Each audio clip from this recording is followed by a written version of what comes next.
Welcome to EPG Pathshala. Today we are going to learn on Groundwater Hydrology Part 4 course, and we are specifically dealing with Module 17 of the course that titles Coupled Flow and Transport Problems. Let me briefly introduce you to the problem or the coupled flow and transport module. By coupled flow and transport problem, we mix or combine both flow and transport. In the flow part, we mostly deal with the quantity issue of the problem, of the water problem, whereas in transport problem, we basically talk about quality issues. In this module, we are going to couple flow and transport, but we are mostly dealing with the flow problems and only briefly introducing you to the transport problems. Towards the end of the module, we are going to combine them and solve an example problem. So let us start with learning objectives of the module. The first objective would be to understand groundwater flow and flow model.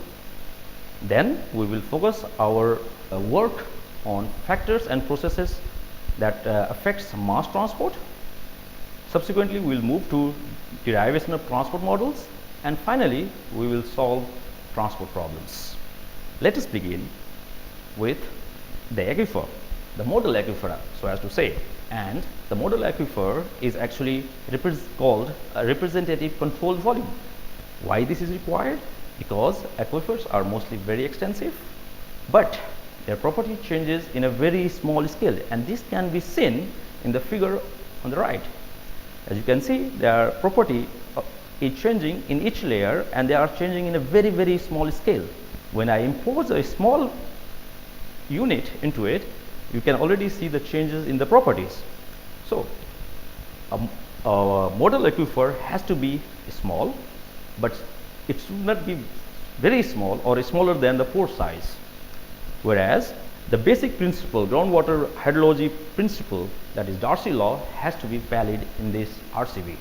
Now that we have our our model aquifer, let us begin with the derivation of flow model. A flow model deals with flow of water without inclusion of any mass. That is to say that we are only talking about amount of water and not anything dissolved in water or suspended in water. So before I go on derivation, let me explain you how the flow occurs in our model aquifer or the RCV. As you can see in the figure, there is a water flowing from the left end, that is VFY, and towards the right face of the RCV, which equals to the amount of water that has been flowing from the left end and the accumulated water that is coming out, which equals to VFY plus the added water, that is dVFY divided by dy, and the space that has covered delta y. This is also the case in the x direction and also in the z direction. So this is our basically a flow model. Now to derive a flow model, we require two fundamental groundwater principles or physical principles. The first one is the Darcy law, and the second one is conservation of mass in RCV or in our model aquifer. Now, what is Darcy law? A Darcy law is a very simple water transport statement, which states that a specific discharge, that is Vf, equals to K, that is hydraulic conductivity, times the ratio of head difference over the distance x, change in distance x. The ratio dH by dx is also called hydraulic head gradient, and this hydraulic head gradient actually defines how and the direction and how rapidly the flow will be taking place. The negative sign in the front of equation states that the flow is from higher head towards the lower head. That was on Darcy law or Darcy principle that is required for derivation of flow model. Next, we decide conservation of flow in RCV. The water flow in and out of RCV is conserved. and that is the statement of conservation of mass. Mathematically, the conservation model principle says that the ratio of change of water volume in the RCB over the time delta T equals the amount of water flowing in through the phase in particular direction, that is Q in, minus the amount of water that is flowing out from the opposite phase. And this we have to do it in all the phases of the three-dimensional aquifer model that we have. Now, in order to derive flow model, we have to find the expression for each of these quantities that are available in the flow Darcy model and conservation of mass equation. Let's start with the finding the value for Q in. Q in is basically a conservation of mass, that is A times V, that is velocity times area, and this area in this case is the phase area perpendicular to the flow direction. Now, in the first case, along the x direction, the area would be along y direction and z direction. So that's what we have, Vfx times delta y and delta z. Similarly, it is for in y direction, and similarly also in the z direction. Likewise, we can also obtain Q out. Q out, if you see the RCB model, is basically the quantity that is coming out, and if you see along y direction, it is Q Vfy plus delta Fy by delta y times delta y. So what we do in the derivation is that we sum up all the amount of water that is exiting from each side of the cube and sum them together. Now we can find Q in minus Q out, or Q in minus Q out, and we can get the expression that you can see in the screen. So now we have our expression for Q in minus Q out. Next, we have to find the expression for change of volume of water. This is a little bit tricky because it requires another groundwater property that is called specific storage to define it. If you go through the text of this slide, you will see that this has been defined as, the change of volume of water has been defined as specific storage times change in hydraulic head in the space that has been covered times the volume of the model aquifer, that is delta x, delta y and delta z. Now we have, from the conservation of mass model, we have VW, we have Q in, Q out. Now what we do is we put them together, and when we do that, we get an expression as you can see in the screen over here, that is SS delta H by delta T equals negative partial Vfx by partial X, and it continues. Now finally what we could do is that we could put an expression for Vfx, or we could put an expression for specific discharge from our Darcy law, which is using Vfx equals to minus k dH by dx. In the model equation, this becomes the differential becomes partial differential as we are dealing with the 3D problems. Okay, now what we have is that we have derived a very fundamental flow model. There are different forms of flow model. The most visible one is a Laplace equation, which is for constant conductivity and deals with the steady state conditions. When we say steady state, we mean that the time derivative is 0. So that results to the equation that you can see in the screen, that is d square, a partial square h, partial s square, and all the sum of all the hydraulic head equals to 0. It is to be noted that the flow equation is a second order partial differential equation and is linear on hydraulic head. The other form of flow model that you can see we normally observe is a Poisson equation. Poisson equation again deals with the steady state condition, but it has it includes a source. By source we mean that there is an additional flow of water coming through the system, and it takes the form as you can see in the screen. Now that we have a flow model, different forms of flow model, but it is important to note that models or the partial models are not complete without the statements of initial conditions and the boundary conditions, and this has to be also defined in our flow model. When we say initial condition, we basically are dealing with a transient problem, and in transient problem the head has to be specified at time equals to 0.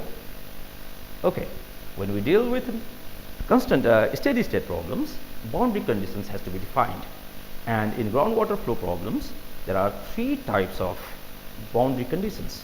The first boundary condition, also called the first kind, is the one in which heads are specified at different x, y and z. The second boundary condition, or also called the second kind, in this type boundary condition, head gradient is specified.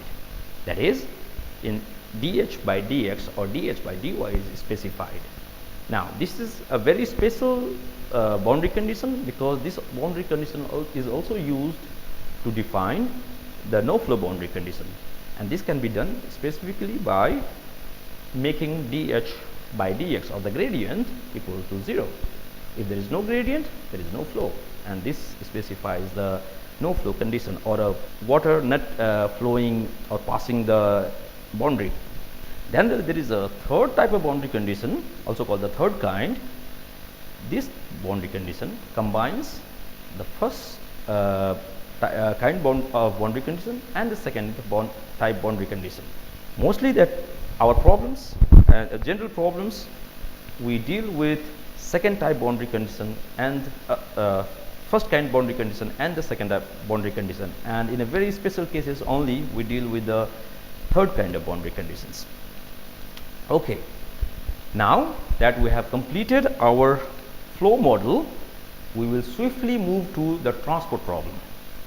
As I already said in the introduction, that in the transport problem we are dealing with the mass that is flowing along with the water.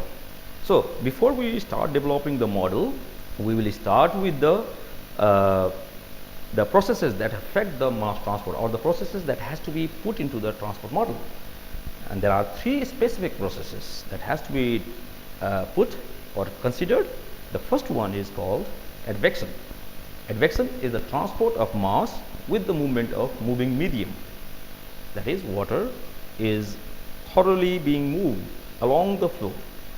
Okay, this can be mathematically defined as mass flow rate, or the advective mass flow rate, JADV, equals QC, where Q is the discharge, and equals to AV, or area times the velocity. Of course, we have to add effective porosity, which means which deals with the connected pores, and C is the concentration, mass concentration in the model aquifer. Okay, next process that is important in the mass transport is mechanical dispersion. Mechanical dispersion is also a physical process, but it also involves a chemical concentration change, gradient.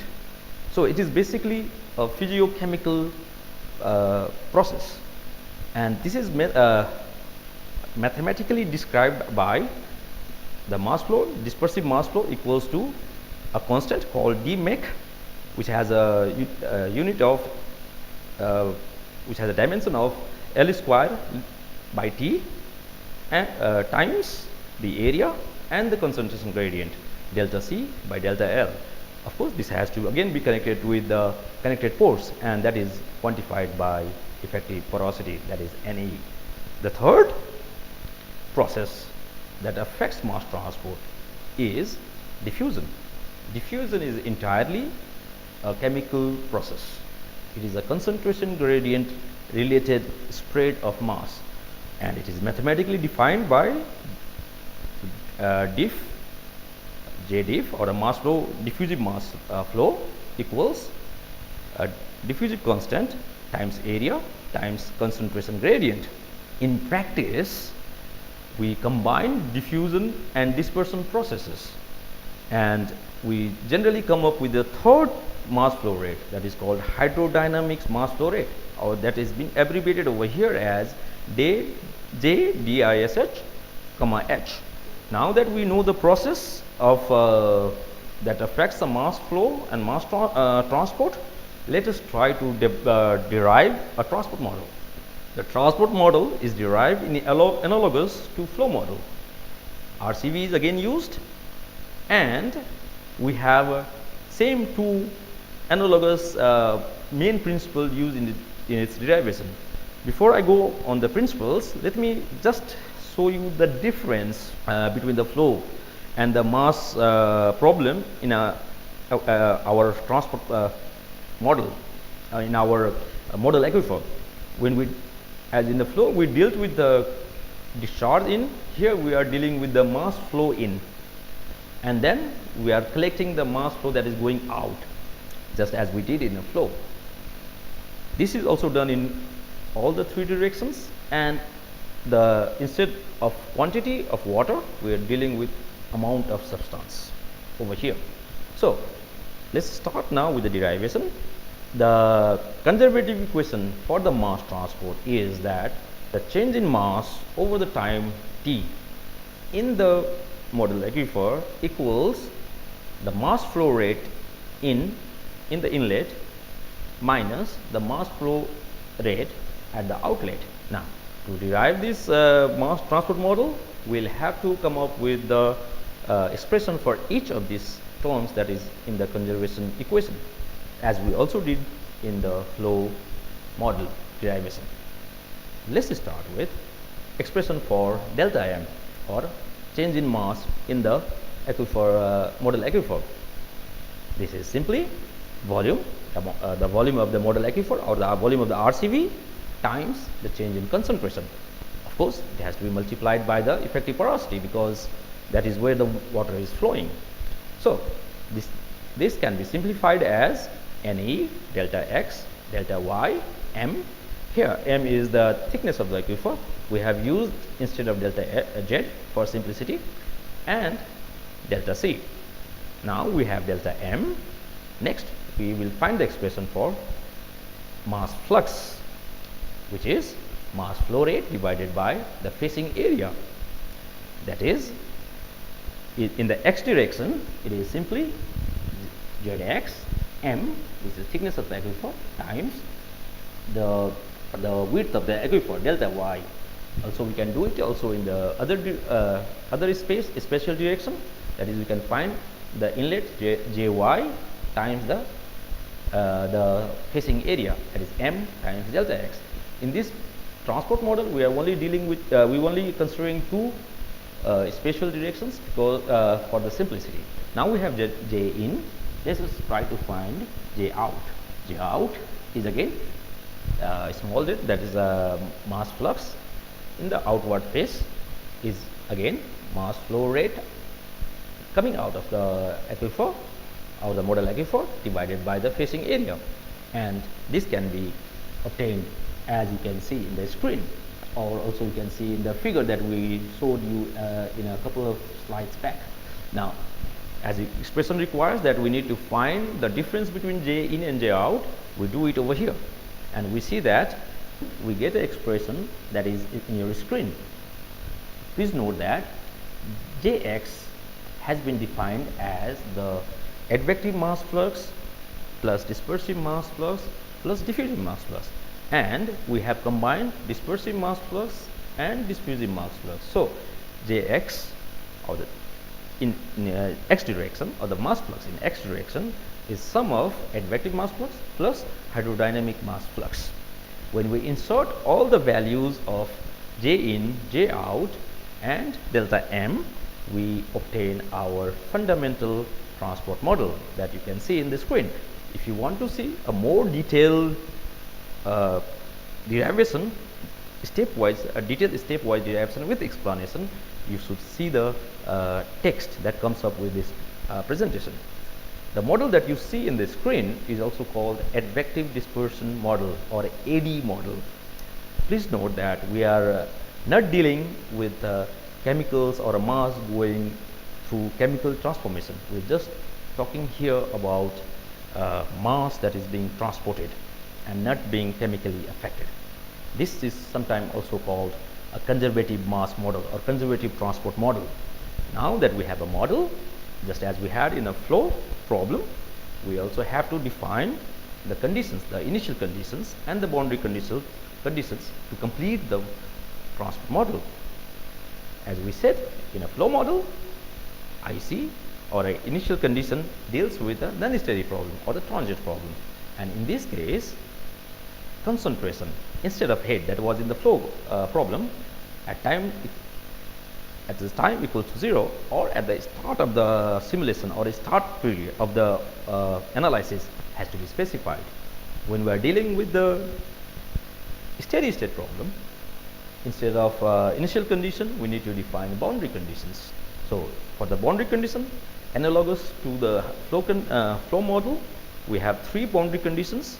They are the first boundary condition of first type, or also called the first kind. In this boundary condition, we have to specify concentrations at different space. In the second type of boundary condition, also called the second kind, we define the concentration gradient. If you remember, in the flow we defined hydraulic head gradient.